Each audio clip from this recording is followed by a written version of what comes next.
Hey guys, it's been a crazy effing day. So I get to the pump. I'm over here about to get back on the camera while I'm waiting for my food at Denny's. Well, that was the plan. And then, oh my gosh, I lose my freaking wallet, or at least I thought I did. And I'm looking in my pocket. I'm like, okay, it's probably in the car in the pocketbook. I look through the pocketbook, it's not there. I start freaking out. The lady put the food order in and I didn't pay for it yet. So I come running back in. I was like, did you find the wallet? And she was like, no, nobody's seen the wallet. So then she goes, your food order is in already, as is to say you need to pay. I'm like, bitch, I ain't thinking about that food, because if I don't find my wallet, I'm not eating tonight. That's gonna mess up my whole day. I probably wouldn't even be able to go to the trucking company without my wallet, because it got my CDL in it. So I'm literally in panic mode, like, Satan, get the F off my back, right? You know what I mean? Like, I was freaking out. I was like, God, please, please, please. So I'm walking all over the daggone Flying J's station, gas station, truck stop. I'm asking people at the pump, did you see my wallet? Did you see my wallet? Please, sir. Please, please help me find. I was in panic mode. I called my daughter. I'm like, she's like, see if they can look at the camera. Maybe they could see if somebody grabbed it, or if if you dropped it or something. And I go back in there and I'm telling the lady, I was like, can you check the cameras? And she was like, I don't even have access to the cameras. That's something like the morning people would have. So I'm like, oh my gosh.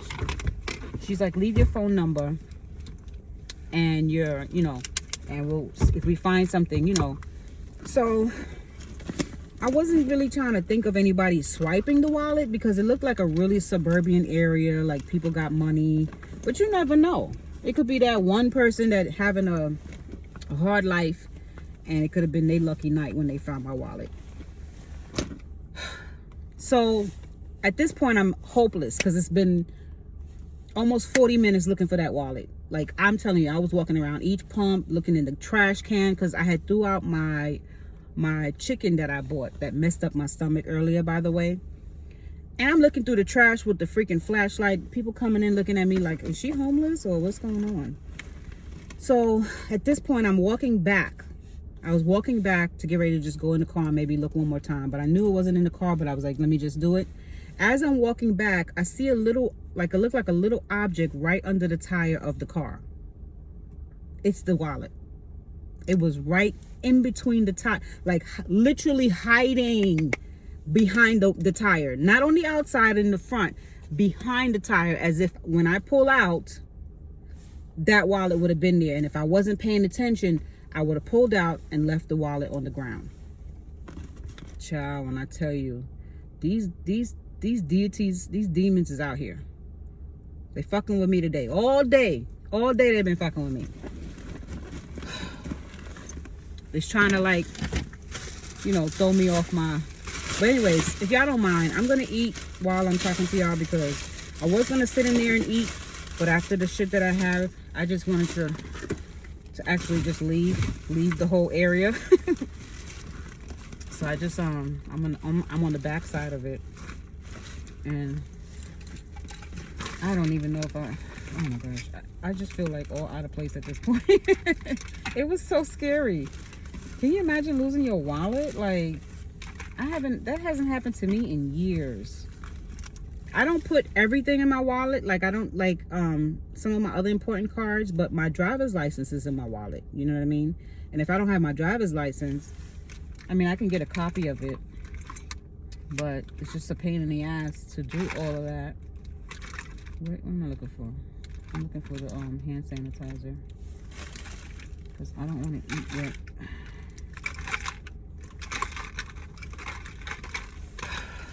I'm not in tears yet, because it didn't hit me. I was still keeping hope alive, but I was in panic mode. I was in panic mode. But I'm gonna chit chat for a little bit and then get back on this road. And I think I got about 7 more hours to go, so I might as well just ride it out. I don't even feel like stopping. Let's just ride it out.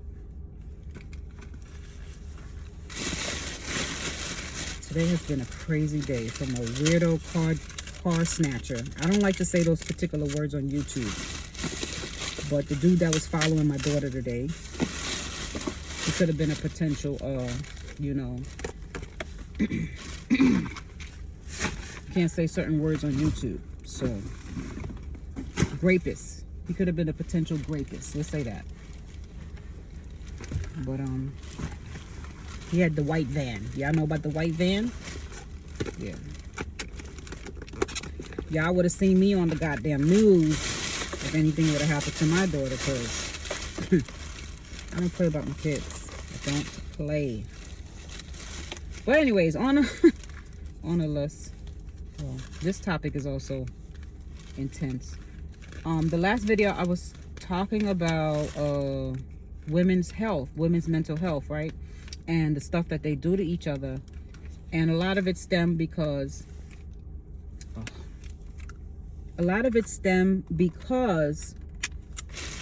now, as I have to make the disclaimer every time, it's not all women. I am speaking about particular types of women with mental health issues. Some of these mental health issues can go into how they were raised, their disposition, their character traits. Some of it is just more so environmental. So, meaning, when I say environmental, meaning if you're placed in a high stress situation, you tend to react in that manner, right? But then if you're placed in a better environment where you can find better coping skills, then you flourish. But then you have some people, no matter what environment you put them in, they're toxic, right? Because it's part of their disposition. It's not really the environment that's making them like that. It's them. That's the way they are. So in either situations, a lot of times women be in denial. Some of these women be in denial. And then when it's called out, when you tell them, whoever tells them, you know, whether it's their relationship, their children, they get on the defense, and then they don't want to address these issues. And then I'm eating pancakes. The reason why I got these is because I'm gonna eat this in the morning, because I don't know what that orientation place has, and I don't want to be spending money on DoorDash when I could just reheat these. If push come to shove, if they don't have good breakfast, at least I got something in my stomach. I bought my coffee machine. I took some creamer from the truck stop and sugar. So I'm set for the morning. I got that, and I got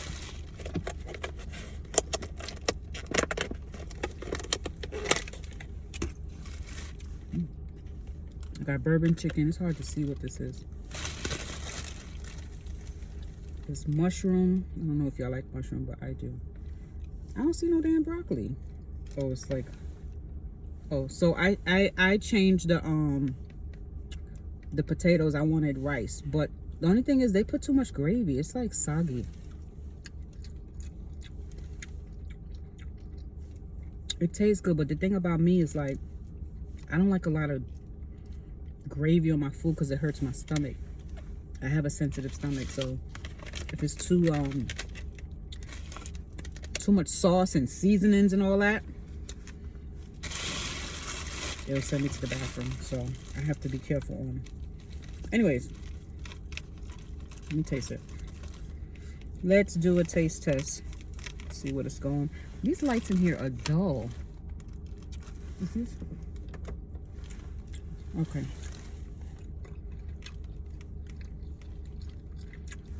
It's good. Bourbon chicken has a soft, a smoky, sweet taste to it. Kind of almost like you on the grill. The broccoli is soft. A little bit of crunch. They did a half decent job. Okay. A little heavy on the gravy, but okay. Anyways, I ain't gonna eat that much because it's late right now. What time is it? 8? Consider this a mukbang psychology session.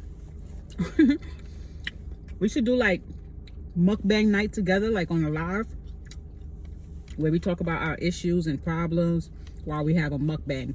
That would be fun. I mean, it'll be private, of course. Maybe like Patreon or Discord. I don't know how to do all that stuff yet, but y'all gotta work with me.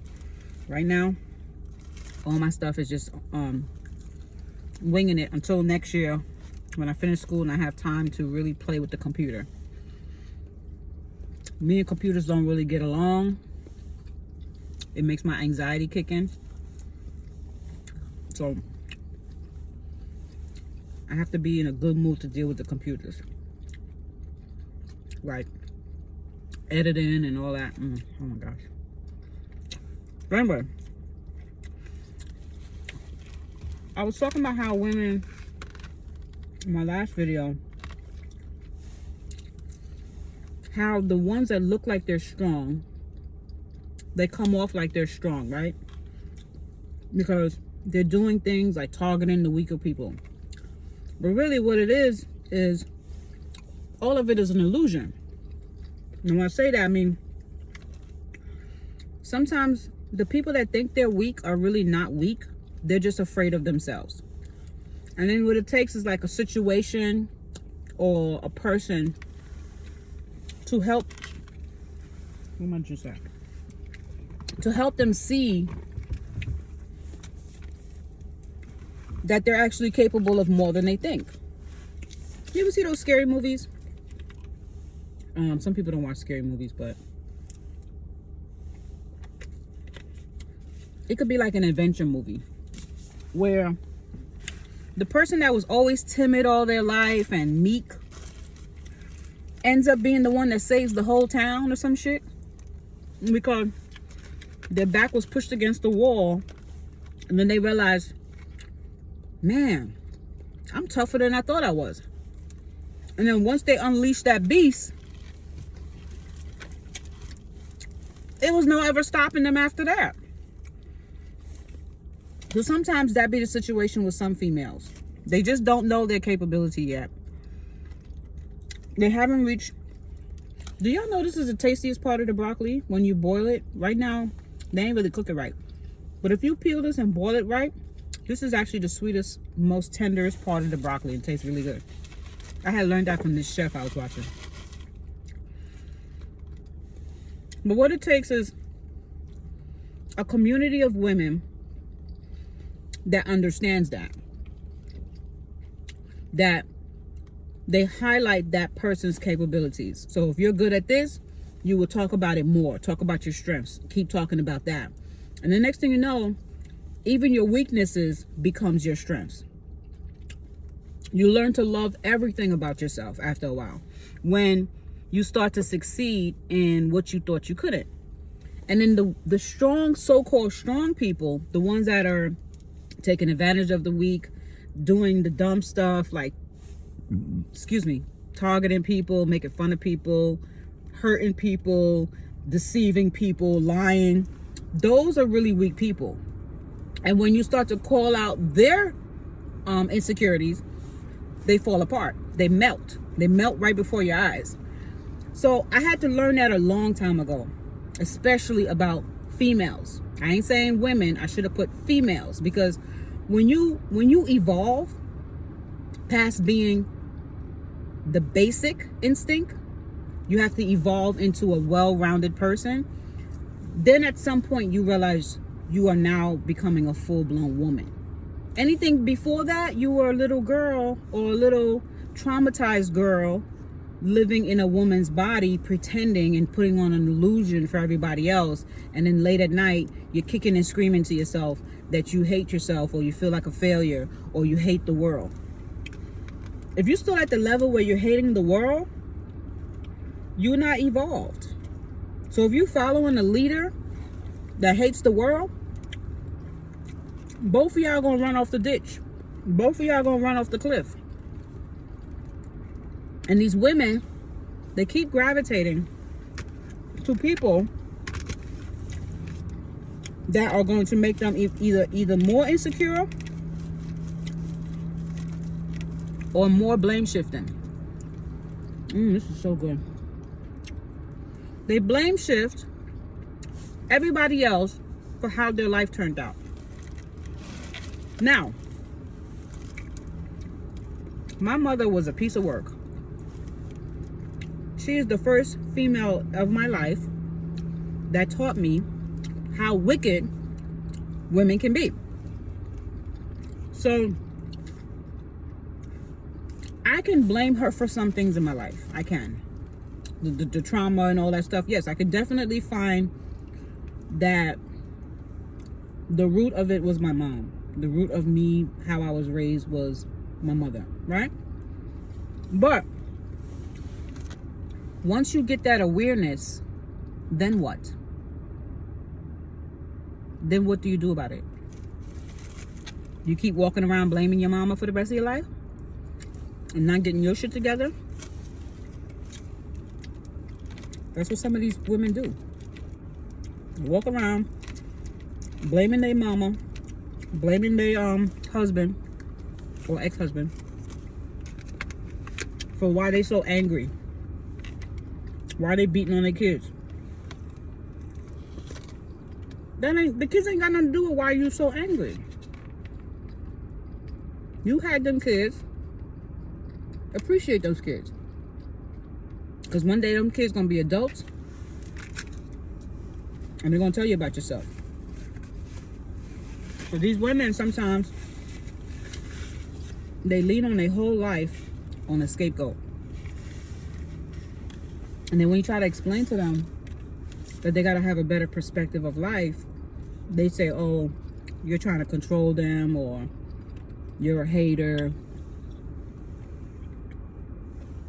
Meanwhile, they have character traits and the epitome of hate. You see what I'm saying? These women are out here playing malicious games, and they say when you play stupid games, you win stupid prizes.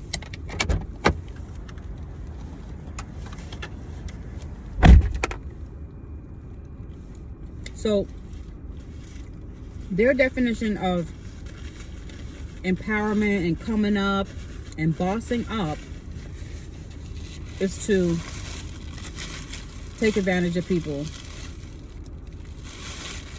and be condescending to people. And then when you come across them, if they feel like you're not like that, you're the opposite of that, it's an all-out hate campaign on your ass. This is not beneficial. This is not beneficial to womanhood. This is not beneficial to society, right? So like the situation with the election, and I'm not gonna really bring politics into this, but what I'm saying is the situation with the election. These women went on an all-out rant about how nobody likes them. Nobody likes black people. And they need everybody to join the bandwagon and hate every race except for black people. And it's like, even if you felt these people should have voted for your president, right? I find it a bit controlling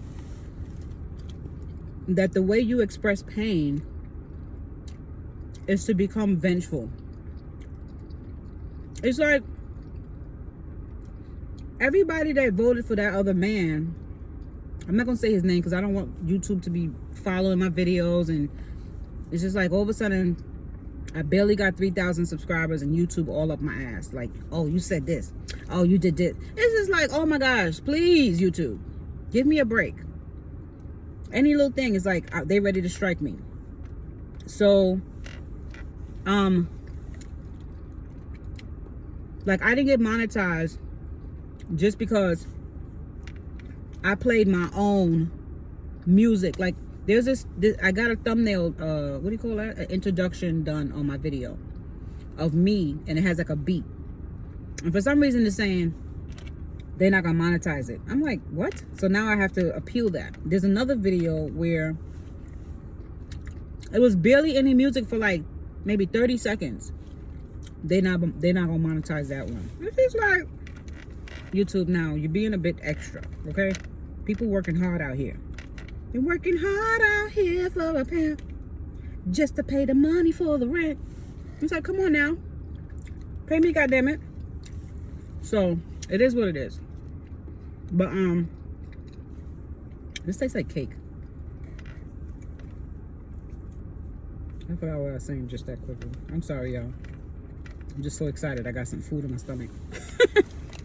But what was I saying about these women?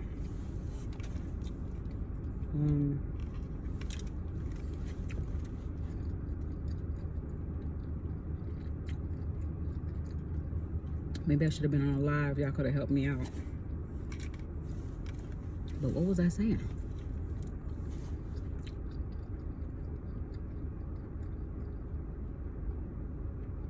I know I was saying that you try to tell them about themselves and they get upset. They try to call you a hater if you try to bring the revelation that they shouldn't do things this way. I really don't remember the last part I was saying, but basically,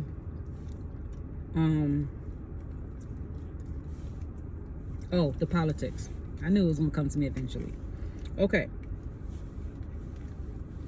They'll take a valid point, some of these women. I feel like it's starting to get sad that the outspoken women are the ones that are toxic. The outspoken ones are the ones that are leading the group, but leading them in a negative way. So it's like the one with the loudest bark has the least bite. So you have all this mouth to tell women, oh, you need to do this and do that, but you're leading them to either hell or to their own demise. And this is a problem with these women. They're not healed, but they wanna promote this coming together and leading these people, but they don't have no common sense. A good example of a decent woman that seems to have some common sense, that is actually kind of loud. This is no offense to her. This is just a character trait that I noticed that she has. She's very loud, but it's a good loud. Her name is Love Dorsey. She's on Instagram. I don't even like saying people's name because then they be coming for me too. But all right, she be putting people in their place, right? She's pretty aggressive with it. Very pretty girl. You know, she's pretty hood. But she tells you that. She's like, I ain't come to play with y'all. I see you looking at me. I'm looking at you looking at me. That's what she says, right? But she's straight to the point. Sometimes I'll watch her every now and then if I catch some of her videos. She's a bit loud for me, right? But I'll try to like watch some of her videos. But sometimes it's a little bit too much cursing. But I get it. Because you have to target your audience. And some of these people are hard-headed. They will want to fight her in the comments. And I'm like, she's telling these people the right thing. And they want to just get all up in her business. Like, oh, you'll be vouching for the men too much. And blah, blah, blah, blah, blah, blah, blah. And she's like, this is an equal opportunity here. I talk about both issues on both sides, men and women. But you start talking about the women, and it's like an all-out cat fight, right? So she's like, I don't give a damn how y'all feel about it. I'm going to tell y'all the truth, right? So I like that she's not doing it for views. She's doing it because she has pure talent. She has pure understanding. She has wisdom. So she was able to capitalize off of all of that by still being her true organic self. So she does her modeling, she does her Instagram, she's on YouTube, she's on what's that other one? I think it's Facebook or TikTok. So she's out there, she's modeling, she's she's a rapper, and she's also an influencer, right? Or what do you call that? A love coach? A coach? So she doesn't have a degree in psychology or anything, but I think she's starting to go down that route. I noticed a lot of people are starting to go down the psychology route. And when I first came on the scene talking about psychology, people was like, shut that hell up. Shut that shit up. Nobody want to hear that shit. And now people are starting to see the state of the world is a mess because people's brains is a mess. Their mental is off. And they're becoming problematic to everybody. So something has to be done. The people that are not speaking up need to be studying this stuff. Like, while you're in quiet mode, you need to be observing this stuff. Like, you see how one of my subscribers, she came and she said, can you address some of these topics about women? So even though she might not be a content creator, she knows, okay, I see some content creators that are on the forefront. Let me bring this topic up. That's how y'all come together. Utilize technology for its best. It's damaging people, but it can also help people. There's many content creators that have changed people's lives. And that's how you need to be focusing when you're trying to get women to understand you can't keep playing this victim mentality and being the villain all in the same socio-economic. Because one minute they want to be the boss, they want to boss up, they want to be the independent, da da da da da da, and then the next minute it's like, it's this cry me a wolf, nobody loves me, I'm the victim. And it's like, why y'all not addressing the stuff that y'all do to people? The cutthroat shit that y'all do to people. Now, don't mix up what I'm saying about being a boss bitch. I'm not saying that because you're a boss and because you know about your dollars, chasing that bag, that something's wrong with you. No, I'm not saying that. But what I am saying is, why can't you still be chasing the bag, still be a boss, while being a nice person? Why does correlating going up in society means putting people down, means being a narcissist, means acting competitive? And then when somebody says you're being masculine, you get mad at that. The traits of a masculine person is power and control, right? Men want discipline. They want organization. They want people to be under their thumb sometimes. If you're acting like that and somebody call you that, why are you getting mad? So that's why I said a lot of these women are in denial. So when I talk about communication and stuff like that, I'm talking about the stuff that people don't really talk about. Like, if you're expressing yourself and you feel like you're a good person, but every time you get triggered, you're going on a deep end to let a person know how you feel, then you're not that much of a good person. You have to start looking at your traits and the state of your traits. The state means a state of a person. How do you act in certain situations? When you go on a job interview and they ask you, name a scenario where it was a high stressful situation and explain how did you solve the problem or how did you react to the problem. And of course, you're going to put your best foot forward because you want the job. So you know exactly what to say to get this job. But let's say you was under a lie detector and you had to tell the truth and nothing but the truth, so help me God, right? And part of that truth means telling people when you lose your cool. Telling people the reality that you don't know how to take criticism.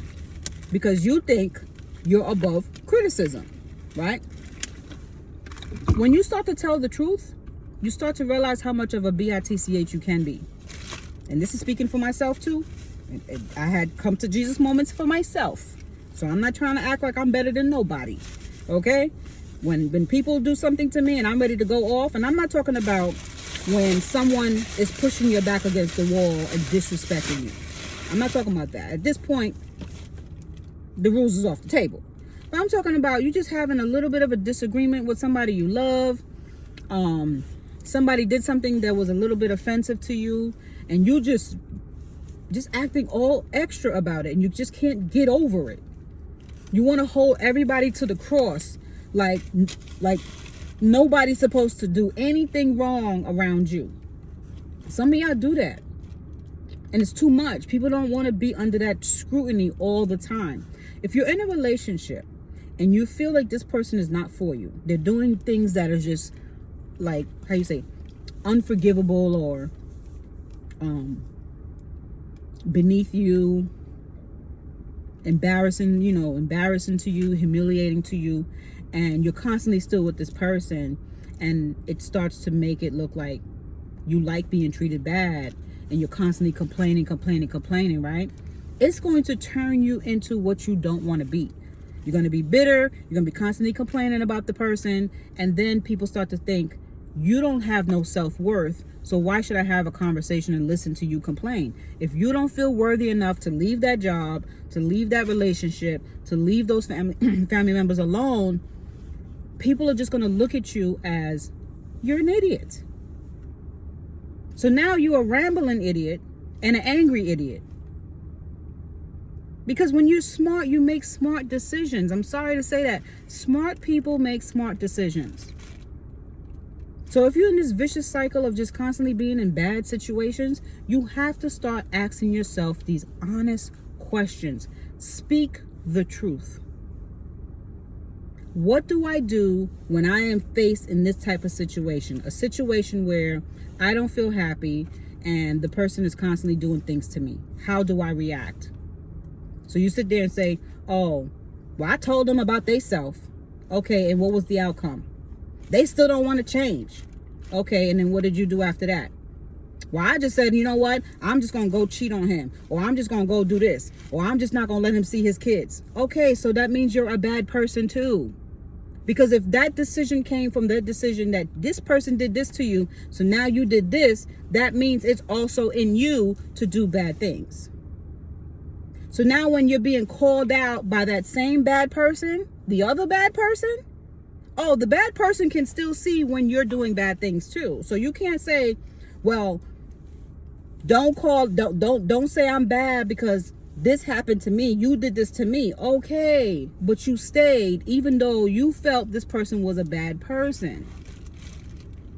Now, I'm saying this is once you come to awareness, because a lot of things we do, we're ignorant.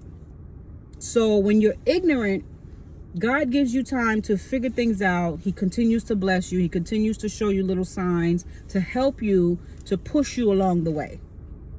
But when you get to that point of awareness, a lot of us come to that point of awareness as women because we're smart, but we're dumb. We're smart, but we do dumb things. Right? So when we get to that point of awareness, whatever you do after that, it's on you. Fool me once, right? You know the rest? Okay. So now if you keep letting people fool you and fool you and fool you, then you can't say that they're fooling you anymore. Now it's you're the fool. You have to start calling yourself the fool because you keep putting yourself in situations that makes bad outcomes, that makes you look, that puts you in a bad light. If this person is cheating on you and you're still sticking around because this person is giving you the ushgash mulash, they giving you that good loving, right? Whatever gender. But that's your reason, is that you want to hold on to some crummy ass memories from 15 years ago and say, oh, I can bring this memory back. Okay, but if this person is not willing to bring it back with you, like go to therapy with you or really put their best foot forward, and you continue to stay and continue to stay, you can't now turn around and say they're the bad person. You have to look at yourself. And that's why I started saying, like, these podcasts, like the P word, the girl that with the P word, the girl that plays both genders, this is when she first came out, she had these women thinking that it was only the men to blame. And that's why I couldn't really get down with that, because a lot of what she said partially was true, but it's not about how truthful is it. It's about, is it completely holistically true? Can you holistically say that all of that is productive? So when you look at part of what she said and then you look at the other half, it's counterproductive. It's making the women more bitter.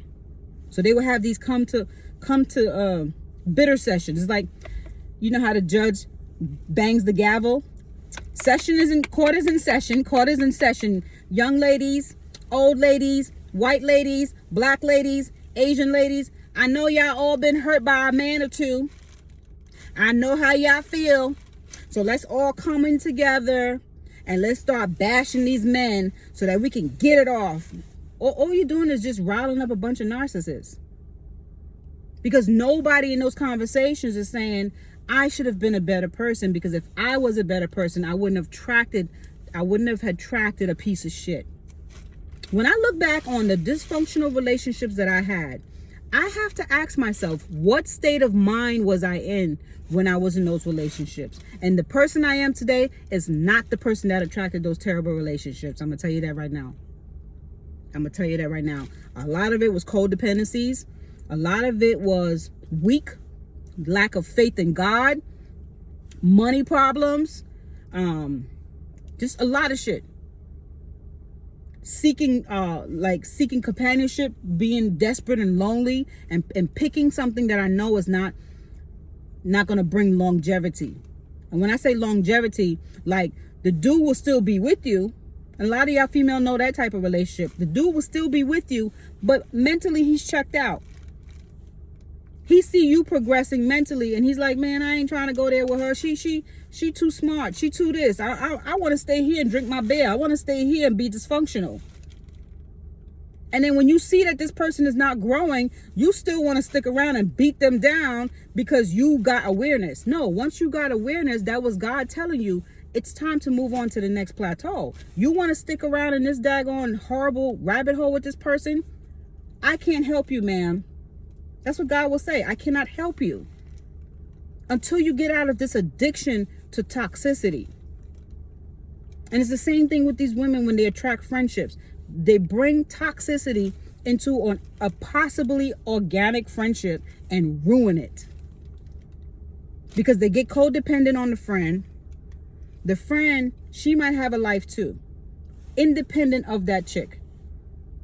But she has all these expectations on what a friend is supposed to be. And because this girl didn't match it up to the T, she now wants to nail that girl to the cross. Meanwhile, her ex-man or her man is a piece of crap from the scum of the earth, but she wants to take all the blame out on her friend because her friend might have had a life outside of her. This is what these women do. They take and they deflect their anger onto their children and onto their friends, other women. It don't have to be only just friends, but just other women in general. And then the women that takes on the abuse, y'all foolish too, because it comes, any relationship you're in, the person has to respect you. Respect is number one. If a person doesn't know how to talk to you, you need to, don't be with that person. Everybody has a moment where they slip. They might have an angry moment. They might have a situation. But if they're not willing to humble themselves and apologize and not let it keep happening, excuse me, and not let it keep happening, then at this point, you're signing a contract with this person that abuse is okay. So you need to get to that point where nobody can't break the standards that you set for yourself, mentally, spiritually, and physically. When you start being around people and they start disrespecting you, if that means you have to stand alone and have self-dignity. Stop trying to fit in. Stop trying to conform. They've done so many psychology tests where they put people in situations like experiments to see if a person would conform under just a little bit of pressure. These people was conforming just because it was like one or two people disagreed. Like, it was just so easy for people to conform. So if they put a question amongst a couple of people and they purposely put people in there to answer the question wrong, the people that actually knew the right answer will still go along with the wrong answer just so that it wouldn't ruffle no feathers. It shows that people have weak mentalities. So they're so afraid to say, I don't agree. Now, conforming is not bad, because conforming means that you are a team player. You understand that in order for things to work, we all have to like work together. So conforming is good to a point. You have to just be wise enough to know, okay, I can't conform to this because this doesn't make sense to me. So don't go against your own self just for the sake of everybody else. Now, you might have situations where, like a movie, they were saying how one guy had to either sacrifice himself for the good of society, for mankind. So he was like, if I forgot the name of the movie, but he had the power to, I guess, set this nuclear bomb off and basically almost wipe out the whole planet, or door number 2, unalive himself. So in situations like that, it's called like, when you have to sacrifice for the greater good, that would be kind of like how you would say your choice. What would seem the moralic thing to do, or, you know what I mean? So it may not feel good, but you have to do it. For example, if your child has a game in the morning and you hadn't gotten no sleep because you worked overnight shift, and you just now walking through the door, all you want to do is sleep, but you know that your child's game means a lot to them, it may not necessarily be something you really want to do, but it's for the greater good. So those are times where you have to make those type of decisions, but that's not every day.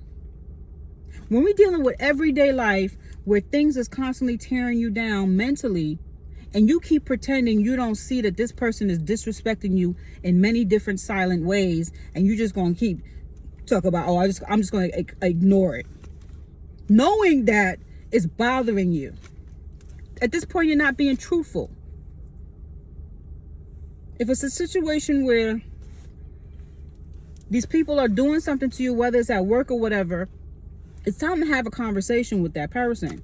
And if that person is still going to keep disrespecting you, it's time to get to the next level and say, okay, well, what am I going to do to either stop this disrespect, even if I don't never got to speak to them again, but they can't just keep carrying on, and there's no repercussions. People have to understand, you have to behave yourself. There's a thing called discipline. Now, why does somebody have to come out and straight control you for you to do the right thing?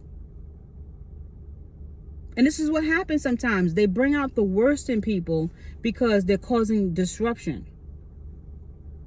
I don't think that people should control other people. I feel like if we lived in an ideal world and things was, good, everybody will play their part. But we live in a really messed up society, a really evil society. So sometimes it does take a more authoritative person to get people to fall in line and do what they're supposed to do. So yes, that's why we kind of need that alpha male, might need the alpha female in certain situations, because people don't know how to fucking act. But when it's situations where it doesn't call for you to be controlling, and you want to push yourself and push your beliefs onto other women. So let's say y'all go out on a date, you, a bunch of females, and y'all go eat or something, and because somebody disagree with you, because let's say you said something about, let's say, Kamala, and because somebody disagree with you on Kamala, now you want to have an all-out attack on that person, attacking their character, their belief system. Men do it to men too. Men do it too. I'm just talking about women. And the thing about it is like, once you push that female's buttons, she don't stop. Because it's like, until I can break you, because what she wants is for you to beg for her forgiveness and cry and humiliate yourself so that she can pump up her ego. Really, it's her super ego, and laugh at you for a little while, punish you, and then maybe you'll get in her good grace again. That's what they do. And you're sitting up there like, well, why? How come she treat me like this? Why we not friends no more? Don't give a fuck. Don't give a fuck, because now you see what this person is about. She's a narcissist. When a woman becomes a narcissist, she's the worst compared to the man. Because women can be very devious quietly. They can be secretly devious and you don't even know she's plotting and planning on your ass. And then when shit hit the fan, she done wrecked your whole life. Because you done told her all your secrets.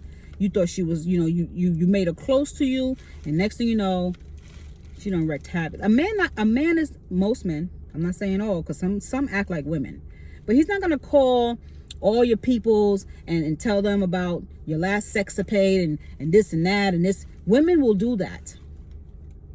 They will go to the depths of hell to get even with your ass. That's why men got to be careful. A woman scorned is the worst venom that you ever want to experience in your life. So God knows what he was doing when he made a woman. She ain't nothing to play with. And that's why these men are getting their karma too. Side note, a lot of these men are getting their karma was because when the woman was good, before she turned over to Satan, they didn't appreciate her. They wanted her for possession. They didn't respect her wishes. They didn't respect her feelings. They didn't respect anything. When she was nice and calm, and before she became a storm and a hurricane, they was using her. Men know this. They're dealing with their karma. But it doesn't give these women the right to continue abusing people. And then saying, oh, well, the reason why I'm like this is because I got hurt 10 years ago by this man. Okay, but it doesn't give you the right to be the way you're acting and treating people. Because I was abused and all of that, and I decided, I made that come to Jesus moment, that I wasn't going to spread that abuse to other people. I wasn't the best person when I was younger. I wasn't. I told y'all a lot of my confessions. I wasn't the best person. I wasn't the worst, but I wasn't my best potential because I didn't know better. I was ignorant. But once the awareness started to seep in, I started to do the work, the inner work and the outer work. How I treated people was different. And even though a lot of people didn't really appreciate it, as I got older and I started treating people better, people didn't appreciate it. I still served my karma. I still served my debt to whatever, all the guilt, all the things that I felt. I still dealt with it, and I said, you know what? Make me a better person, God, so that way I don't die with guilt. And he started to show me how to love people unconditionally, how to offer help, how to be a shoulder for people to cry on. God put that in me. I used to pray as a younger girl, show me how to have compassion. Because I didn't want to grow up bitter like my mom or the people that I knew around me. But these women don't want to do that. They think it's cute to continue to hurt people, not realizing that their karma is going to keep going and going and going, and it's going to pass on to their children and their children's children. When you're good, you pass on that karma to your next generation. So I'm breaking generational curses. That's why out of all the family members in my family, I feel that my kids are more blessed mentally. I'm not saying that everybody's perfect in my family, but they don't experience the type of calamities that my other family members experience. Because I don't go around hurting people. I don't go around doing dumb shit. I mind my business and drink my tea. Anytime my phone is ringing, it's for people asking for my advice or for me to give them a helping hand. I don't call people for help like that. And if I really do call you for help, it's because I really need help. And I should be able to call you for help because we as humans, we're supposed to help one another. But I already knew, I started seeing that I'm dealing with people that only want to take. So after a while, I realized, okay, you know what, God? I think I served my debt to my family and to society. Anything I do after that is just favors. But when you're dealing with these people that don't understand that, they don't get that, then it's time to depart. Because all that karma that they got coming, you don't want to be around when they karma start coming. That's not a good feeling. You know what I'm saying? But this is going to be part 3. I guess I'll probably make one more part to kind of solidify some of these situations. Now, is there a solution to these women? Yes. Not all, but there is a solution. And one of the solutions is start calling out stuff as you see it. Some of these, I would say bitter, spiteful women, when you're dealing with them, don't deal with them in the same energies. Don't like go right back at them with the same energies. Just be in a like have a conversation with them, but in a more superior way. Like, you don't have to scream and curse and carry on to express yourself. If she's bringing a whole thought up in these streets and she's trying to talk down to you and, you know, call you a boring person or whatever, and just, you know, just trying to make it look like nobody wants to deal with somebody like you can still call out her behavior. Say, listen, I know whatever you're going through in your life is why you ended up that way, but just understand that you're really spreading more dysfunction by acting the way you act. Call me all the names you want, but at the end of the day, you're out of character. Your character is really, really nasty. When you start talking to people like that, when other people see you, they realize who's the mature one. Because the whole idea is you don't want your character to become tarnished trying to go at them and trying to be tough guy and tough girl dealing with those kind of people.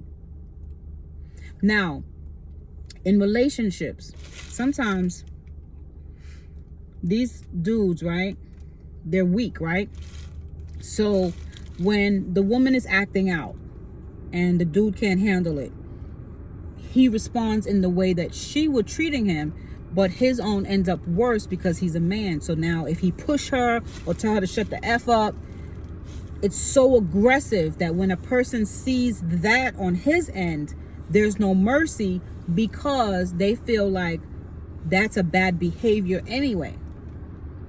So that's why you have to not let other people bring out the worst in you, because people are still going to judge you based off of what you did. How did you react? So even though the reaction maybe you would think somewhat called for, you have to get some level of self-control and self-discipline when dealing with obnoxious people.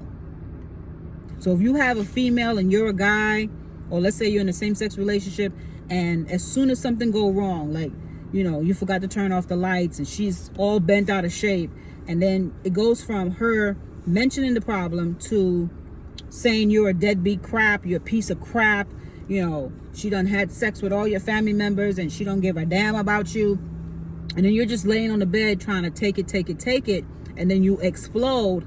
Just understand, you're still wrong.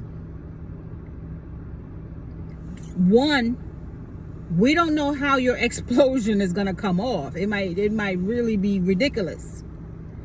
Now, I'm not saying the situations where the guy, he's an abuser and he's constantly abusing his woman. I'm not talking about those situations. I'm talking about situations where you're being provoked, and then one day you hold off and slap her or something, or you push her on the bed and she's like, I'm the victim. Oh my God. Oh my goodness. This nigga gonna put his hands on me. Ooh, you going to jail. You gonna lose your job. Right? We got those. So it makes it look bad for women that really are getting their ass handed to them, or being raped by their own husbands. These type of situations, they're not the same. They let the courts and They let the courts and society tell them it's the same. It is not the same. These two people are not wrapped the same way. That man will probably never do something like that if he was with a normal woman. But then you have men that are walking around always angry, ready to set it off on somebody. And they'll get the sweetest, most humblest girlfriend. And they will just use her as a punching bag. It always seems like the good people end up with the bad people. And vice versa. The bad people know how to attract the good people. And this is why the good people need to stop being asleep and wake up and realize you have to start knowing your self-worth. Stop letting people take advantage of you. Because everybody can't come to your rescue.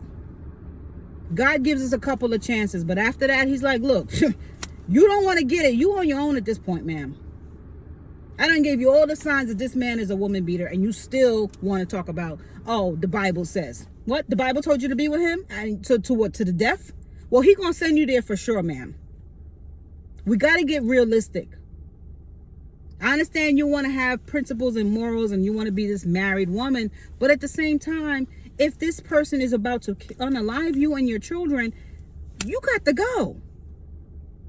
And then you have the other side of this, the token, where if this woman is going to push you to unalive her, you got to go. Why are you still sticking around to a person that you literally envision yourself strangling because she doesn't have no respect for you? People can push you. People can pull out those things out of you because every human is capable of savagery. That is a fact. If you put a person in a forest to fend for themselves and they was hungry past 7 days and there's nothing to cook and you see an animal, a human will eat that animal raw flesh and all. You'll be like, oh my God, no, I would never do that. If you're starving and you have nothing else. Now, I'm not saying they might eat another person because at that point, they might just let themselves get unalive before they do that, right? But you don't know that for sure. There's been tests done on people's willpower. You don't know for sure until you are placed in that type of situation, placed in that type of environment. If it was you or the other person, you're in the middle of a forest, been starving for almost 14, 15 days or 3 months, whatever your body can stand. You don't know what you're capable of. So miss me with the self-righteous crap. We're talking about real life here. Man versus beast. Every human has the beast. And this is why you need to keep your mental on point, because the beast is easy to wake up when your mental is off. That's why you be hearing these stories and you're like, how can a human being do that to another human being? Because we all have animal instincts, serpentine instincts, reptilian instincts. This is a fact. We have to curb these behaviors. We have to curb these feelings. Especially when you know, let's say you're one of those people, you got high hormones and your hormones be raging. And you know damn well you have to have some type of principles when it comes to who you sleep with. And then you get tempted because you see somebody, they're mad sexy, you know they're underage. Right? But you're in a situation where they don't tell you that, but you know by looking at that person, they is not supposed to be touched. But these people will not be able to control themselves because the beast comes out. And this is why they end up in these weird situations where they're going to jail because of, what do you call that? Date grape. They go out to the club, they know shit can go left, and they end up in a situation. Does that make them a bad person? Not necessarily. It just means you have to get control over your beastly nature, and you got to get wisdom. But people too damn lazy until they end up in some shit they can't get out of, and then they want to have these come to Jesus moments. When they're in the HIV clinic, when they're in prison for life, when they're under somebody's knife or in somebody's river. These are the things that we need to stop ignoring. The women are pushing people to do certain things. Have respect for people. People not going to sit there and keep hearing your lip service when you're disrespectful. If this person is that bad, then move on with your life. Stop making excuses for bad behavior. If you don't know how to carry a conversation to let a person know where you're coming from as far as when they did something that you find offensive, then you don't need to be in a relationship, ma'am. And I keep hearing these women make excuses for bad behavior. Well, he did this and he was acting this way. And a lot of times when they do what they're doing, I don't hear the man saying anything off the chain. His behavior might be bad, but I don't hear his verbiage as disrespectful as some of these women. I said some, not all.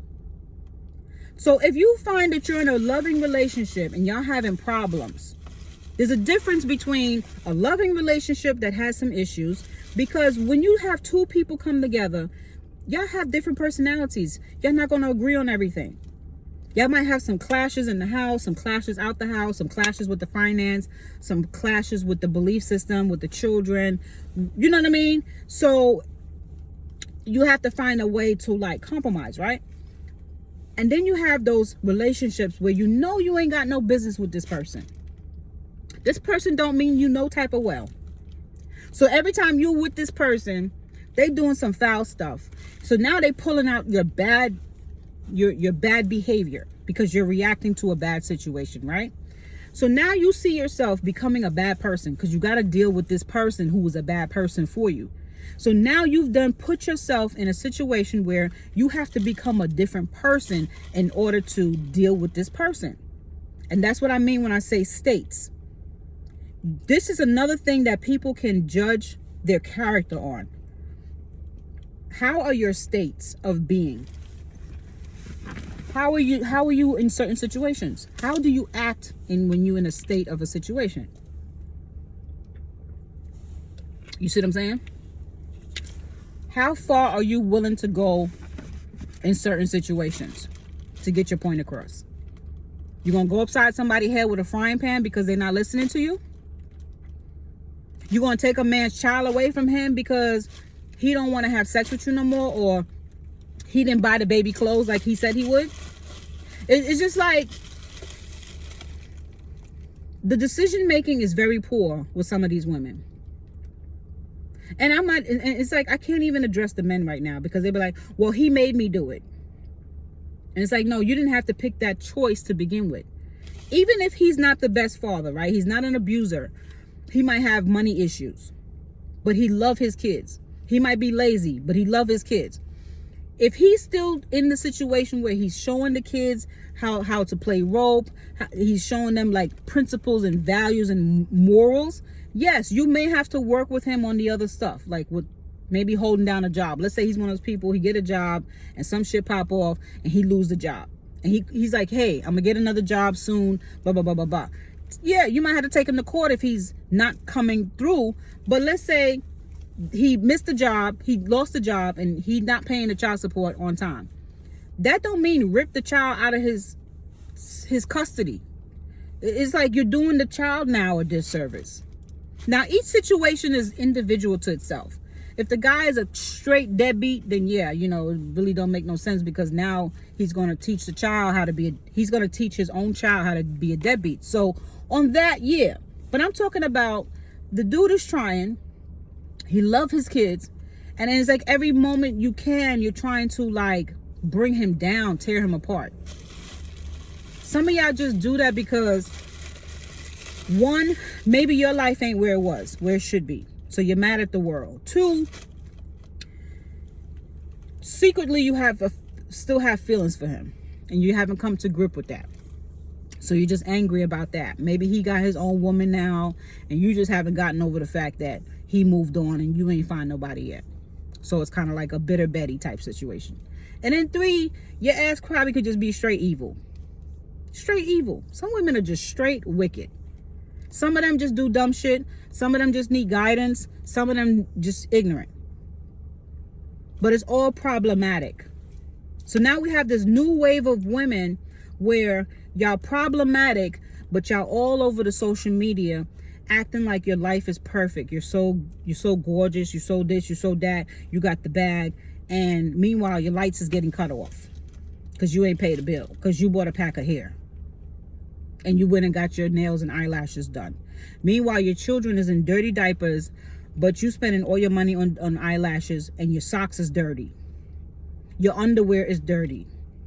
All these things, we gotta really start checking our behavior. So now when you have a social media, what do you call that, viral situation where some pretty woman goes and talks about men in a bad light, like that lawyer lady, she said, I'm not dating a bus driver, right? Now you got all these chicken heads coming on her platform. Woo, woo, woo, woo, woo, woo, woo, woo, woo, woo, yeah. Men need to have money, blah, blah, blah, blah, blah, blah. And it's like, why is that such a big deal? Just, why are you not talking about men that have principles and morals along with the money? Why is that getting you out of your comfort zone to go on the platform and make a comment and promote this? It's degeneracy. Why are we not promoting coming together and talking about principles, morals, and standards? But you'll have a big platform for talk shit about each other. It shows your character, your behavior. It has nothing to do with the person that made the video or that came on that platform. If you are ride or die, fanning out over this person's comment or this person's ideology, it tells me where your character is. You at that stage where you're still playing the blame game. You're still playing the blame game for why society is the way it is. And then you probably ask these same women about their life, and it's probably totally upside down. And I'm not saying that some of these women are not broken and damaged. We're not talking about the ones that has really just been in a bad situation, gave their heart and soul to a man or to a situation, and it didn't play out in their favor. So now they're trying to pick up the broken pieces and figure out, okay, where do I do this and where do I do that? So some of those videos may be beneficial to them to wake them up, to say, okay, you were in some shit that you shouldn't have been in. But why are you still staying there talking about it? I realized, okay, I was in a toxic situation. This person highlighted these toxic situations to me, and I utilized that to get my life together, to get back on track, to promote my self-worth to myself. And now I'm in a better place where I can be placed near situations that is uplifting to me, that is making me a better person. But no, these women want to stay in these groups where they're just talking about bad things, bad people, bad people. Why are you so focused on the bad people? So this the situation with the election, I was going to talk about that and I lost my train of thought. They're talking about how all these white people voted for somebody they didn't like. And it's like, why are you so busy trying to control what people vote for? Worry about fixing your life and fixing your children and your neighborhood and your community, and that will help change the world. If everybody focus on what's in front of them and not, we can't change the world from here to there. How do you change the world? Baby steps. So if 5 people listen to this video and they get some inspiration, they can take that energy and pass it on. But if you hear and thinking you're going to make not saying you can't, but the chances are lower. You think you're going to make a huge impact all the way across the globe, it's harder. That's why negative energy pulls people more than positive, because negative energy stirs up emotions. It stirs up a lot of emotions. It's controversy. If I made a controversial video right now and said all blah blah blah blah blah or bad blah blah blah blah blah blah blah, right? It will stir up a lot of negative emotions in people, and they will want to watch the video to get a reaction. So when these videos come out and they get a reaction off of bad information, they want to do it more because the attraction is to the bad stuff. It's like a magnet. If I see somebody getting cussed out, let me click on this video. If I see somebody getting slapped, let me click on this video. If I see somebody lose their job, lose their spouse. Now, it doesn't mean you're a bad person. It just means you want to know what's going on, because some of us want to protect the situation. So if we hear somebody's going through something, you might want to be there for them. So you want to hear what happened. But then you might have some people that just want to hear it to laugh at them and make another video degrading them even more. So these are things that we as humans, we suffer. We talk about people when they're down. We don't give positive criticism. And when I say positive, meaning like constructive. Like, let a person know, okay, you could have avoided that, but I'm really sorry you had to go through that. That wasn't right what that person did to you, or whatever. But instead of doing it in a positive way, they'll say, man, did you hear about that idiot that got beat up? He a stupid idiot. You know, like that kind of.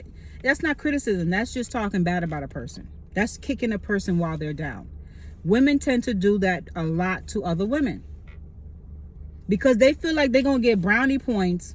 For example, me being pretty. Let's say I was in a situation where even if she was pretty or just average looking or something, and maybe let's say she wasn't getting as much attention or something like that. And let's say I was getting attention. And then I end up doing something stupid, like I fall down in front of a bunch of cute guys and they start laughing. She might join the bandwagon with the guys because it's going to make her feel better about her self-esteem. Because women like to compete with other women. Instead of coming over to me and be like, you okay, sis? I'm sorry that happened to you. And then turn around to say to the guys, y'all could have helped her. Y'all didn't have to laugh at her. Now I will say, we as women have always had these mental issues or stuff like that, right? But I do think back in the day, like my time and my mom's time, I felt like women helped other women more. Like another woman would at least came up to me and be like, you okay, sis? And then maybe she might tell her friends later on at the house, they'll have a good laugh. But now with social media, it has desensitized the already toxic women and the already mentally ill women. So now they're even more cruel. So now they went from being depressed or mentally ill or just having some disturbances to straight cruel, straight wicked. That's what you're dealing with now. They have become desensitized to just core empathy. We're living amongst the narcissists. We have given birth to the narcissist. Like, that is the culture now. That's not even like just the personality of one or two people. That is the damn culture. So now you got to say, oh, well, how do you train that? How do you change that? It's all on you. What are you going to promote? You're going to keep promoting this type of toxic. You're going to keep letting these girls bring more and more friends around that are more and more narcissistic. If you have control over your children, when I say control, meaning influence, not beating the crap out of them, but if your children actually listen to you, they like what you say, you are influential to your children, explain to them what this personality trait does and how it's toxic and how it's contagious. That way your kids have a heads up on what to look out for. We're not preparing our kids mentally for what to deal with in society.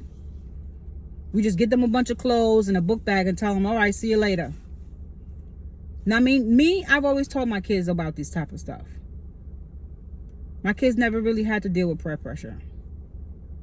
My son, one of them type of dudes, would be like, man, what? I ain't fucking doing that shit. What are you talking about? He's pretty cynical, but he's just not one of those kids that's gonna be like, well, if he really likes you, my son is kind of loyal to that point where he has a soft heart to the people that he really like. So he probably would be influenced to do something a little stupid if he really care about you. But other than that, he's not just going to be like the follow the leader type shit. Like he go to school and everybody doing some old mean stuff to the teacher. And then he just going to jump on the bandwagon and be like, okay. No, he's not like that. My daughter, the younger one, she going to tell you about yourself. She gonna be like, I don't care who don't like me. Y'all shouldn't have did that to the teacher. She's a little bit more bold with it. And then my oldest one, she probably won't say nothing at all. She the type probably just gonna snitch on your ass on the backside. You know, she gonna be like, I could tell you who did it. Yeah, you might have to give me a higher grade though, but I could tell you who did it. You know what I mean? She's a Cancer, so Cancers don't like all that attention. My little one is a Taurus. She gonna tell you straight to your face, you wrong for that shit.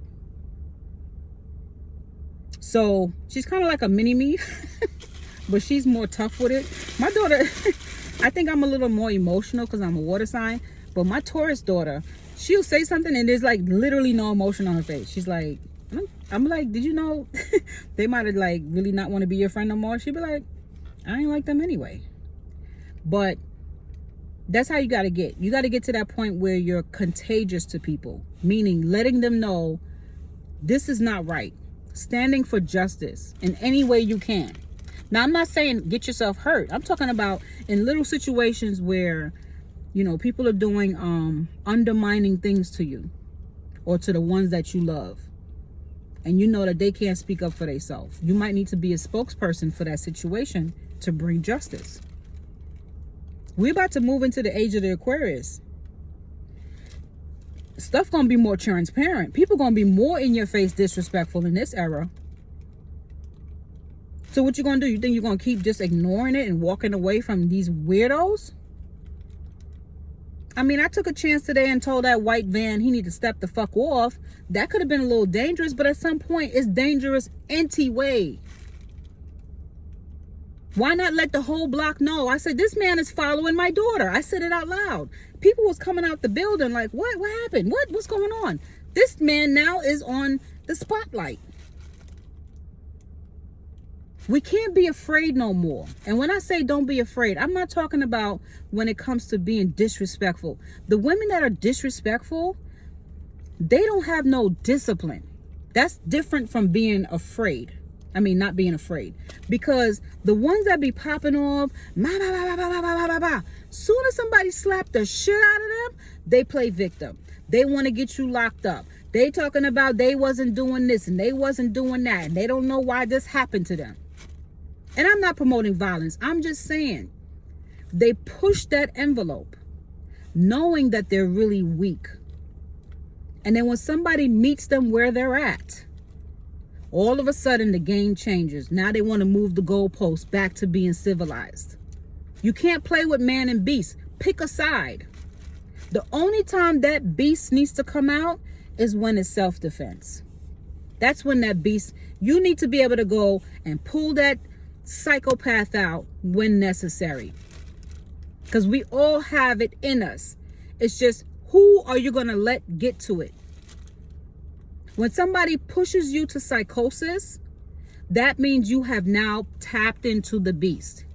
You ever seen those crimes called the crime of passion? This person is head over heels in love with his spouse or her, whatever, and some shit pops off where he see her or she see him with another female, and you hear the horror story that went down in that house. That means you tapped into that person's psychopath. But who are you going to let have that privilege? Because like I said, it's a life or death self-defense mechanism to pull that out. Why you let an average everyday bullshit Joe Schmoes pull that out of you? You're not in the forest somewhere running from a rapist. You're not running from the white van. You are talking to your husband. Ma'am, this is a person that got your back, that has been helping you for how many years now, and you can't control yourself to have a conversation because you're upset? So every time you get upset, the psychopath has to come out? Ma'am, this is what we're dealing with. No discipline. You go back into your childhood wounds and you pull out that 2 or 4-year-old where you left your mental at. You left your mental back there, and every time somebody triggers you, you're going to go back there to go get your behavior. And that's what they see, this pattern of bad behavior. And then when they ask you about it, why you keep acting like that, your excuse is, well, You pushed me to it. You shouldn't have said. So you're saying you don't have no discipline? So as soon as somebody gets you mad, as soon as somebody don't do what you want, you don't know how to act? Is that what you want the world to believe, ma'am? Because if that person pulled out their phone and started recording your ass while you're doing that, I bet you'll feel embarrassed. I started to do that sometimes. When I find myself getting mad, I record myself to see how off the chain I sound. And I'm like, and in some of the situations I had to think about, I was like, okay, yeah, I could have probably said that a little bit better. And this is how I trained myself. I had to train myself to behave, even when people are pushing my buttons. And I'm not saying be nobody's doormat, but I'm talking about when you're dealing with people that actually care about you. You're just having a disagreement, or you're just having a situation. Yes, they might be wrong. Yes, your feelings might be hurt. But there's a way to react without being belligerent, without being disrespectful, without being a bad person. And this is what some of these women fail to realize. You have bad behavior. And even though those men that you talk about hurt you and stuff like that, and you have valid reason for being hurt, it still makes you look like a terrible person when you don't know how to control yourself. And this is what these men be talking about when they be talking about our bad character. I'm not saying that all the men are right, because some of them, what they're doing is they're trying to train you to go into docile mode for whatever his scam is. But not all the men are doing that. Some of the men are just telling the truth. Some of these women have bad behaviors. I don't want to fuck them. I don't want to be with them. I just notice a pattern of women promoting other women to continue to have bad behavior. And that's all they be saying. And then these women want to get their panties in a bunch. Oh, you can't be saying that about us. Why not? So nobody can call you out? Nobody? The Karens be doing it too. It ain't even about the race. These women just be out of freaking control. And I be seeing these Karens, the husband be like, babe, just relax, just calm down. Come back in the house. Get off of me. Get off of me. He don't need to be there. Why is he delivering DoorDash? No, call the police. No, we're not going to have this today. And it's like, do you see yourself?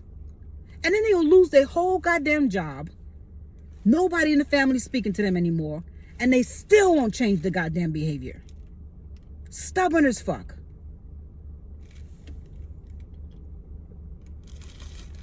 That's what I said. This mental health shit, it's serious. People need to start seeing themselves on record. When you start acting up, record yourself. When you feel your temper about to raise, record yourself. And if you see that person reflect back to you and you're okay with that, go get therapy. Go get therapy, because something is really wrong with you. If you see that person and you feel embarrassed, you feel pain, you feel hurt that you hurt somebody else, that means you're on the level to awareness, and that means you have a chance. You have a chance.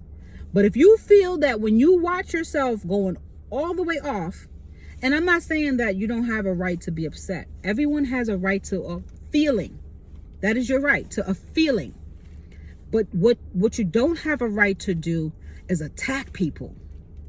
You don't have the right to verbally assault people. You don't have the right to put your hands on people. You don't have the right to go and destroy people's lives. You don't have that right. Because every action is a reaction, and every reaction is a consequence. You have a consequence for everything you do in this world. So you have to get grown up. You have to become an adult. We can't keep sliding on this thing no more. We can't keep talking about it's the men's problem. Let the men deal with the men. I understand the men is out of control too, but y'all women are out of control. Y'all are out of control. And it's a silent out of control, and it's scarier. It's scarier because we never know when y'all gonna flip, when y'all gonna react, when y'all gonna do the shit that y'all do. Y'all torturing y'all kids mentally. And the sick thing about it is nobody can tell y'all about yourself. Because we play this damsel in distress when men don't get to play the damsel in distress. So when they get caught out on their shit, They be having to sit in their shit. But when women get called out on their shit, they get to go hide and play damsel in distress, and all the other women come and protect that evil. And this is why we're going under the radar for all these centuries of abuse. And how do I know? Because I was raised by a narcissistic, malignant woman. She tore my self-esteem all the way out the frame, along with my ass. So you have to realize y'all are not free from the wrath of what God expects as well. Y'all are the ones doing the same freaking crap as these evil men. So we're not going to just say, oh, it's because it's a patriarchal system. That may have been the source. That may have been the source of why all of this started. You know, the gender differences and the control issues and all that. That could have been the source. But it doesn't give you the right to not be a solution. Because if you were so caring and so worried and so understanding, you would bring a better solution. You wouldn't go and beat your kids half to death. You wouldn't go drown your kids in a pool of water because you don't want them no more. You wouldn't go give them away to foster care. You wouldn't just take the kids away from their daddy. You wouldn't have men sleeping in the bed with the baby. You wouldn't cheat on your husband because you're tired of being a mom and a wife. Like, you gotta stop pretending.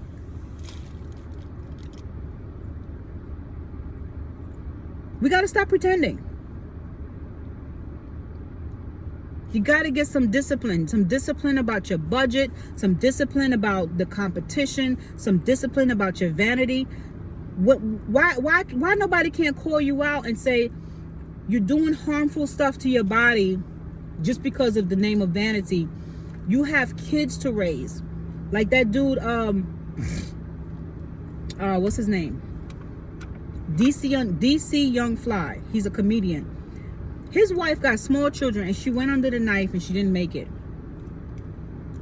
It's not like Kanye West's mom who's older and she don't have no kids to raise no more.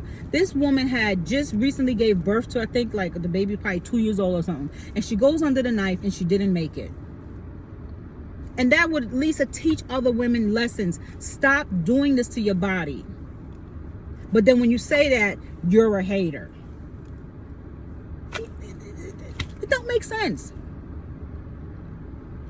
Now somebody else got to raise her kids. Now the kids got to figure out, well, why did mommy leave us? And you're like, oh, she left y'all because she wanted to be she wanted to be vanity. Because she was already pretty. Now I understand you have your flaws and make you feel a little certain type of way. And you feel a little, you know, we all have our flaws and it makes us feel some type of way. But is that going to be the driving force of your happiness, that to the point where you're willing to risk your life over it? Then it's not just the flaws that's the problem. It's you, ma'am. It's your mentality. You have lost your marbles. They're gone. They've left the building.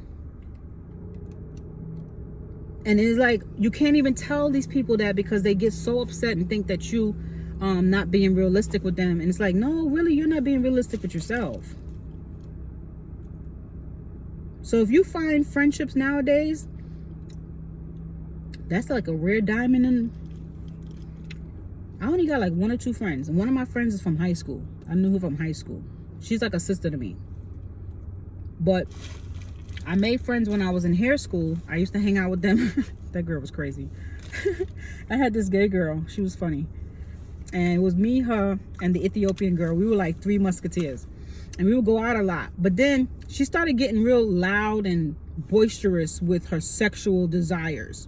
And she would ask me, can we stop at this toy store? I want to get this strap on. And it's like, she would just say it in front of anybody. And I was like, girl, can you have some decorum about yourself? And if you seen how pretty she was classy, nice outfits, everything. But her mouth was crazy. So, like, one time I had stopped at this toy store for her, and I didn't go in. I stayed in the car because I couldn't find parking. So they in this toy store. She got the toy she wanted. And then she gonna say, oh, can we go pick up my friend? And I'm like, so we go pick up her friend, her gay friend. And then she wants to come to my house with this girl I never met before with the fucking strap on. I said, bitch, we're not doing this tonight. We're not doing the freak show at my motherfucking house with my children, bitch. That's where we're going to stop our friendship. Because if you don't have enough respect for my children and you want to bring strangers to my house to have a freak off, bitch, deuces, bitch. That's where I stop. So after she did that, I ain't call that bitch no more. And we was cool, because my thing is I have standards, and you're crossing my. I always tell her, I said, you gotta chill with the gay stuff. I'm not gay. She'll be like, let me lick your, let me lick your thing. Let me lick your. Like, you go, girl, I'm just playing. But would you? I do it real nice for you. I was like, girl, I'm not interested.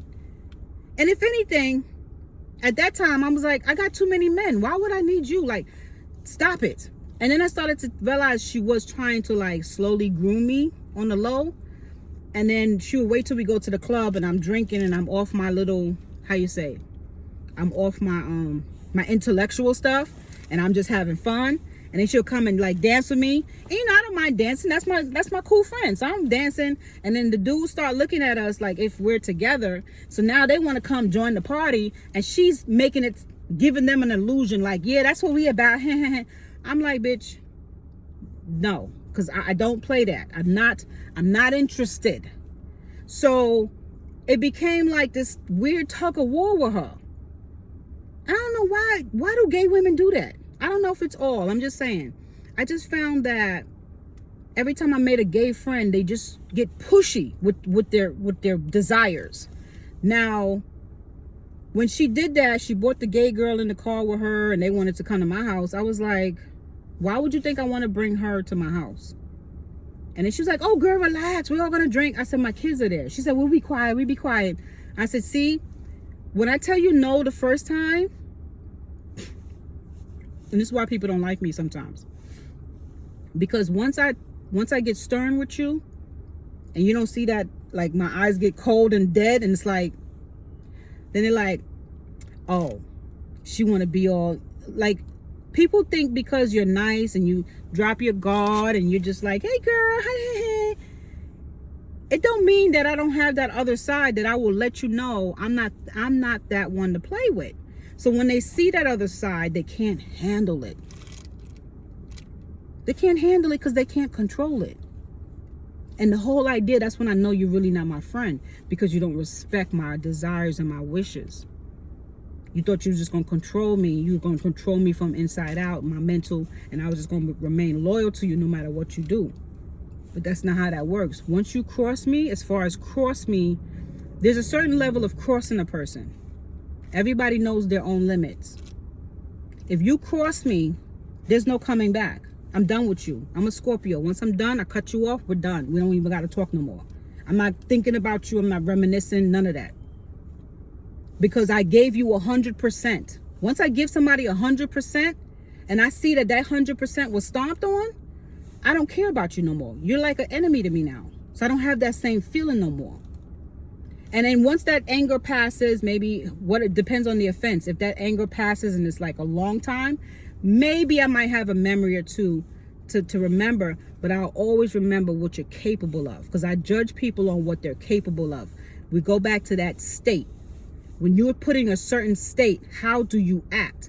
That is what that person is capable of. Now, everybody's put into different states where they're tested and they may not mean to react, but I'm talking about when you're always in a certain state that pushes you a certain kind of way and you always use that default reaction, that is who you are. And when I see that about you, so for this particular girl, the state is when she wants something, she pushes the envelope. No matter what you say, she's going to keep pushing the envelope. That means you would have to worry about her when there's important issues at hand. She's always going to try to push the envelope for her agenda. Selfish ass bitch. And when I see you selfish ass bitch, I don't want to deal with you. I don't want to deal with you. You're useless. You're useless when you're selfish to people, to society. You can't get help from a selfish person, from a selfish person. They're not useful. Now, everybody got to go into selfish mode to either recoup from selfish people, But you shouldn't remain that way as a character trait, as a personality. That means you are becoming a narcissist. Narcissists are very selfish people, very self-centered. All these type of people, psychopaths, antisocial disorder, they have only innate intentions. Everything they do is to the benefit of self. We don't need those type of people. We don't want them. We don't want them around. Deuces. And when she seen me get mad about her pushing her gay ideology on me and trying to bring all that stuff into my house, she tried to make me feel like I was a prude. And then she tried to push the Ethiopian girl to join on the bandwagon to talk about me while they're in my motherfucking vehicle. I'm like, bitch, you don't even have a car, but you want to talk shit about somebody while you in their car. I should drop your ass right off here, this 42nd Street, let you find your fucking way back home and take your gay friend home. But I got tired of reacting to people in a bad way, because then they put you in a bad mood. Now you got to find your way back into alignment. You got to go take a nap. You got to cool down. I'm tired of people putting me in that type of situation. So I kept it cool, and I was like, you know what? I'm going to drop you home, but this is going to be the last time we hang out. He's like, oh, Carmen, you always got to overreact with your drama ass. You're so dramatic. You ain't got to worry about my dramatic ass no more, bitch. But I'm just tired of having to now explain why I have morals and standards, because your ass don't have them. Not doing that no more. Not doing that with nobody. I don't care who you are. I don't care if you're a family member. I don't care if you're spouse. If you don't have morals and standards, deuces. It's just the name of the game. And they're going to make you feel like you a cold-hearted ass bitch. That's cool. At least I got inner peace and I'm happy. So that's the type of time you got to get on, where you don't owe no more karmic debt. Don't nobody got nothing over you. And even if they do, if God forgave you, who the fuck are they to keep talking about this shit? Fuck them. Because when they on their way out of your life, that's what they're gonna do. They're gonna find all kind of daggers to hold on and say, well, you did this 15 years ago to me, and you did this to your kids, and you did this, and I got all this dirt on you. Bring it, bitch. Bring it, ho. That's the type of time you got to get on, because they're gonna do it anyway. So why crawl under a rock because they want to talk shit? This is why frenemies are worse than enemies. So best to have an organic friend from the jump than to keep letting these little signals slide, knowing that you saw signals of bad behavior, even if it wasn't directed at you. This bitch had bad behavior with other people, and you saw it, and you still decided to hang out with the hoe. And now you in some damn mess. This is how it is. You better off going to a restaurant alone and a club alone than to be with 5 fake bitches that will leave you stranded somewhere. I ain't doing it no more. That's why when I was younger and a teenager, I mostly had homeboys or a gay friend, gay guy friend, not gay girlfriend, gay guy friends. That's really all I hung out with. Because women lie so much. They are pathological liars. Not all the women that I'm speaking about, these brand of type of chicks. And they come in all age groups, all colors and all sizes. It ain't got nothing to do with one being big or small. They all have the capability. That's why I was saying that podcast that only talks about big women being mean or big, that is a goddamn lie. Some of the prettiest, baddest hoes is the most wickedest hoes. So I'm not trying to hear what that girl was saying on that podcast about how it's because they're big. No, some of the big women be the sweetest women. So it has nothing to do with that. That's what I'm saying. The density for me with some of these people, especially on these podcasts, is ridiculous. You're sending wrong messages. So now when people see a big person, they're going to be like, well, is that person a hater? No, they might have some of the highest confidence that you ever seen. Some of the prettiest women have the lowest fucking confidence. And that's real. They will have men eating out the palm of their hand and still be a weak ass bitch. Still feel like he fucking everybody else when he literally is giving his heart, soul, and mind, body, and spirit to her. Because she's damaged. And I'm not saying there's anything like can't be fixed, but you can't be fixed if you can't come to the realization that something is wrong with you. If 1,500 people are saying the same thing about you, it's time to go and check it out. Maybe they got a point. Maybe they got a point. If everywhere you go, you're breaking people's hearts and hurting people and bringing chaos to people's lives, then it's time for you to see a therapist, or it's really just time for you to wake up. Because the first realization is actually awareness. So I'm gonna leave y'all with that for now. It went way over than what I expected, but I got into the moment, honey. And the bathroom is calling my name. That food hit my stomach perfect. That's why I got all this energy now. And I'm about to boogie on down the road. So I will, I don't know if I'm getting on tomorrow, because tomorrow might be a busy day, but I'll see. Love you guys much. Don't forget to like and subscribe if you do hit the channel. And I will be making maybe one more part to this.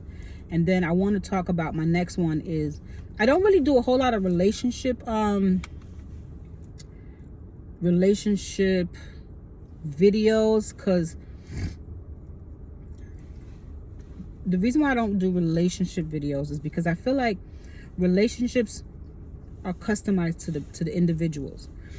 So I feel like if I'm getting a little stuffy, I feel like if I talk about just mostly psychology, it would help people get into better relationships. However, there are certain things in relationships that to me are silent killers. Like, for example, body language. Body language is a silent killer in a relationship. So I want to talk about some of those things, like the source of why people have like issues with like, you know how you have an avoidant personality types tend to attract the more secure or open type of person. And then after a while, the open person becomes the dumping ground for the avoidant, because the avoidant is using what's called operant conditioning to their spouse, to their partner. The operant condition is, if I train you a certain kind of way, it's like the reward punishment system. I can pull you like a puppet. And this is why these things are dangerous in relationships, and people have to start maturing and getting out of these low vibrational ways of communicating with other people. You got to grow up. It all goes back to, you have to freaking grow up. The world is not against you. You are against yourself. You got into a relationship with a loving person, and now you want to play all these goddaggone games. That's what it boils down to. You want to play games. Because even if you're avoidant and you have that dysfunction, when you are dealing with a problem and you go to that default, that means you have made a decision to do that. You could also come to that person, even as an avoidant, and said, I'm struggling right now. I'm struggling to tell you how I feel. That is more transparent than playing a game and walking away and giving silent treatment and doing that dumb shit that you know is going to torture your partner. These people know what the fuck they be doing. But that's what I'm saying. When I get into relationship topics, I'm not going to go too deep into like the relationship. I'm just going to focus on the psychological damage that people do to one another, whether you're in a relationship or not. But it does apply to relationships, because when you get into a loving relationship, it can crush a person when you do certain shit, and you know that. You can ignore your boss, you could ignore your coworker, you could ignore your cousin, but when you ignore your spouse, it does something to them. It's a mental death. You have the power of life and death in your hands of your spouse. You can crush and unalive your spouse mentally, spiritually, soulfully. And with all that power that God gave you from another person's heart, that's what you do to it? Because they didn't toast your bread or they didn't kiss you good morning, so you're going to crush it? And then you wonder why every relationship after that has been pure chaos, you're cursed at this point because you didn't respect the first relationship that was granted to you. Whether you're a male or female, this goes universal. Sometimes you have to sit back and say, what have I done in the past that right now, when I'm finally ready to do the right thing, stuff is happening. That's why I said I've served my karmic debt. I've been that bitch in the past to certain dudes. I was engaged and I treated that man terrible. And I'm not ashamed to say it. I apologized to him years later. He got married and everything. He's happy. He found his peace. But I had to learn a lesson. And when you get a lesson done to you and you don't take heed to the lesson, now you have a price to pay for that. Now, when the portals of hell is open into your life, don't wonder why. You have to treat people with kindness. If you're having a problem with your spouse, it doesn't give you the right to crush them. If you're feeling crushed, ask yourself, am I feeling crushed because this person crushed me intentionally, or is this an inner child wound that I'm overreacting? You have to start asking yourself the truthful questions. Where is the source of this pain coming from tonight? My partner didn't cook dinner for me.